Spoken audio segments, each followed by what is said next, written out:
महोत्तरीको भंगा गाउँपालिका 4 रामनगरमा सहकारी धनीहरूले मिटर ब्याज पीडितहरूलाई खुकुरी बन्चरो सहितका धारिलो हात हतियारले आक्रमण गर्दा 4 जना गम्भीर घाइते भएका छन् भने 2 दर्जन बढीलाई चोटपटक लागेको छ। घाइते हुनेहरूमा मिटर ब्याज पीडित संघर्ष समितिकी भोजपुरा कमान्डकी सहज इन्चार्ज फतमा खातुन, संघर्ष समितिकै रामबाबु महतो, सूरज महतो र राजारोहण यादव रहेका छन्। सहकारी धनीहरूले धारिलो खुकुरी बन्चरो दाउराको चिरपट लाठी र भाटाले आक्रमण गर्दा खातुनको दाहिने हात भाँचिएको छ भने निधारको डिल टाउकोमा गम्भीर चोट लागेको छ। खातुनको सर्लाहीको नवलपुर स्थित जीवन लाइफ लाइन अस्पतालमा उपचार भइरहेको छ। त्यस्तै आक्रमणमा परि रामबाबु महतोको हात, सूरज महतोको खुट्टा भाँचिएको छ भने राजारोहण यादव निर्घात घाइते भएका छन्। उनीहरूको जनकपुरको विभिन्न अस्पतालहरूमा उपचार भइरहेको संघर्ष समितिले जनाएको छ। घटनाबारे थप बताउनु हुँदै घाइते फतमा खातुन, हात भाँचेको छ, खुकुरी से यहाँ लागेको छ, पुठीमा छ। कसरी भएको थियो घटना बताउनु?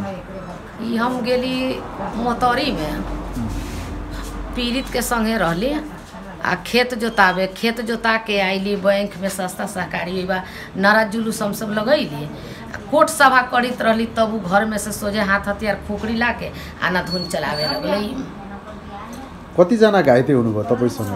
घाइते हम तो न देखली केती जना, बहुते जना के चलावे लगलै। खहेट के पीटित रहलै, खुकुरी चला के कटित रहलै। या खुकुरी र अरु के थियो? खुकुरी आ ओकरा बाद कुरहरी, हमरा मधेसिया में जे कहै छी न जे कुरहरी होइ छी जरना फाड़े वाला, उ लेले रहलै। ओकरा बाद सखुआ के भराठा सब लेले रहलै। तपाई सभा गर्न कति जना जति मान्छे हुनुहुन्थ्यो? जम्मा होइ बा 80-85 जना रहलै पीडित सहित जगह वाला पीडित सहित। हां, ओकरा जना खाली केटा सब घर में से निकले लगलै। बहुत लड़का सब रहली जोन भराठा लेके, खुकुरी लेके, टेंगाड़ी लेके बहुत रहलै। अनि आक्रमण गर्ने मान्छेहरू को हो थाहा छ तपाईलाई? हम तो देखबै त चिन्ह लेबै, ओना न चिन्ह सकबै। भिडियो कैले छी।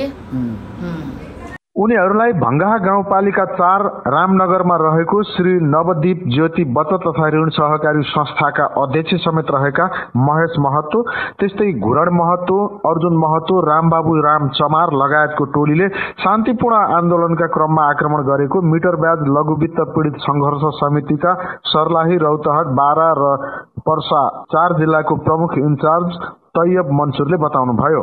आफूहरूमाथि खुलेआम हात हतियार प्रयोग गरी आक्रमण हुँदा पनि प्रशासन मौन रहेको प्रति उहाँले दुःख व्यक्त गर्नुभयो। घटनाबारे थप बताउनु हुँदै तैयब मन्सुर, यो महोत्तरीको घटना जुन सहकारीमा भएको घटना, तपाई पनि त्यहाँ जानु भएको छ, के भएको थियो? उहाँ 20 गतेको एउटा झडप भएको छ, खेत लिलाम गरिदिएको छ पीडितको। पीडित पनि पैसा दिएको छ, बैंकमा भाउचर पनि छ, दिएको छ, प्रमाण पनि छ। अनि केही किस्ता नपुगे भने उहाँको जग्गा लिलाम गरिदिएको छ। अनि त्यो पैसा दिने पनि पीडित तयारै छ, तर जबरदस्ती उहाँले बैंकको जबरदस्ती अनि त्यो साउ महाजनको जबरदस्ती, कर्मचारीको जबरदस्ती गरेर उहाँलाई जमिन लुट दिएको छ। जमिन महँगो छ, रोडको लाइनको जमिन छ, तर कम मूल्याङ्कन गरेर लिलामी गराउनु भएको छ। यो कौडीको भावमा गराउनु भएको छ।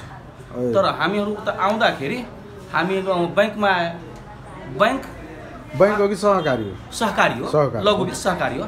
हामी बैंकमा गए, बैंकमा जाँदाखेरि त्यो घरमा बैंक पर्यो, घरमा छ बैंक। हामी त गए, तर हामी किन जानुभएको थियो?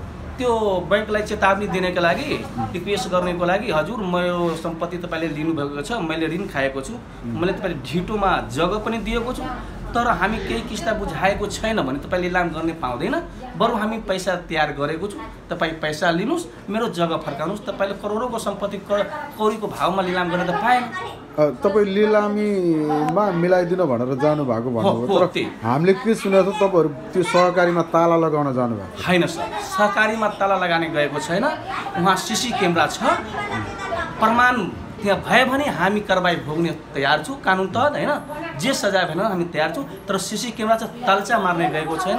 कोर्ट सभा गरेको छु, कोर्ट सभामा उहाँले मेरो जिल्ला अध्यक्ष धनुषा जिल्लाको राजारामजीले भन्नुभएको छ 7 दिनको टाइम तपाईलाई छ 7 दिनमा यो वातावरण मिलाउनुस् तपाईको हामी केही गर्ने आएको छैन तपाई पीडितको जग्गा नदिए भने हामी कानुन प्रक्रियाले अघि बढ्ने यस्तो भनेको छ तर धेरै लुट मचाएको छ उहाँले खुखरी निकालेर प्रमाण छ भिडियो पनि छ तपाई भिडियो हेर्नुस् म माथि केही कमी कमजोरी छ बैंक माथि हामी ढुङ्गा फालेको छ अथवा हामी गेट तोडेको छ त्यो कारबाही भोग्ने हामी तयार छौँ एउटा सङ्घर्ष समिति पनि बनिरहेको छौँ हैन तर पीडितको लागि हामी गए उहाँ फात्माजीलाई कुटेको छ कम्तीमा 12-14 जनालाई चोटपेट लागेको छ हाम्रो यहाँ पनि लागेको छ हैन राजाराम सरको त यहाँदेखि यहाँ छुट दिएको छ तर राज्य सरकार केही गरिरहेछ केही जिम्मेवारी उठाउनु भएको छ त्यो जिल्लाको सिडिओ साहेबले यति आतंक मचाएको छ जसको कुरै नगर्नु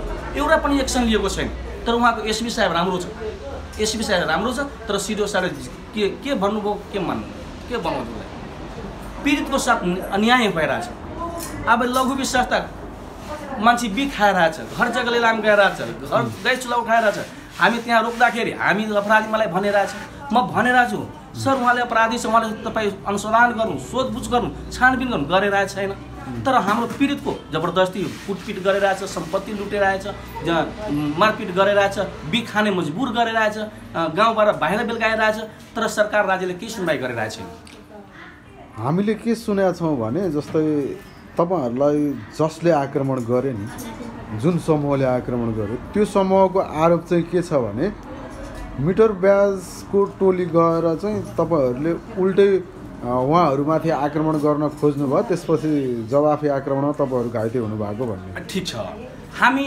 80-85 जनामा बढी थियो हैन तर हामी उहाँमाथि केही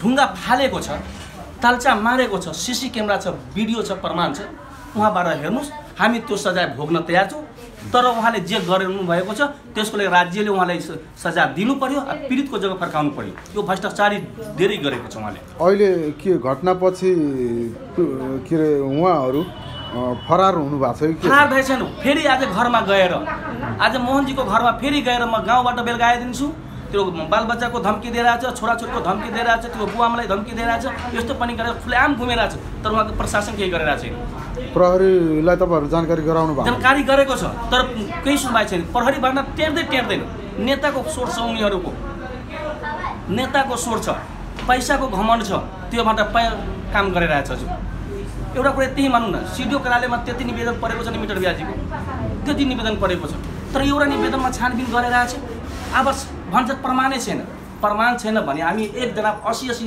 जना पीडित छ 50 जना पीडित छ 30 जना पीडित अनुसन्धान त गर्नु पर्यो तर एसपी कार्यालयमा पनि न्याय पाउँदैन सिडिओ कार्यालयमा न्याय पाउँदैन बरु न्याय नदिइरहेछ बरु हामी सिडिओ कार्यालयमा जति निवेदन दिएको छु दर्ता गराएको छु सबै एसपी कार्यालय र सिडिओ कार्यालय त्यो आग लगाइदिनुस् त्यो दर्तामा हामी न्याय माग्ने जाँदैनौँ त्यो सिधै भन्नुस् म महाजनसँग मिलेर प्रशासनको कुरा गरिरहेको छु महाजनसँग मिलेर तेरो जग्गा जमिन लुटिसक्यो अब तिम्रो यहाँ नआऊ हामी महाजनको साथ दिन्छौँ पीडितको साथ दिँदैन त्यो निवेदन जति दर्ता गरेको सिडिओ कार्यालयमा एसपी कार्यालयमा वो सबै जलाइदिनुहोस् हामी न्याय माग्दै जाँदैन यो देशमा यति ठुलो हुन्छ जुन मान्छे अपराध गरेको छ हामी निवेदन लिएर जाँदाखेरि उहाँले सुनवाई गरिरहेछन् छानबिन गरिरहेछन् एउटा महाजनको पनि बसाएर केही गरिरहेछन् पीडितको जेलको पुर्जी कटाइरहेछ जग्गा लिलाम गरिरहेछ यो कहाँको न्याय हो यसरी नागरिकमाथि खुलेआम हात हतियार प्रयोग गरी आक्रमण हुँदा समेत प्रशासन मौन हुनुले राज्य शक्ति नै नागरिकमाथि निर्मम हुन खोजेको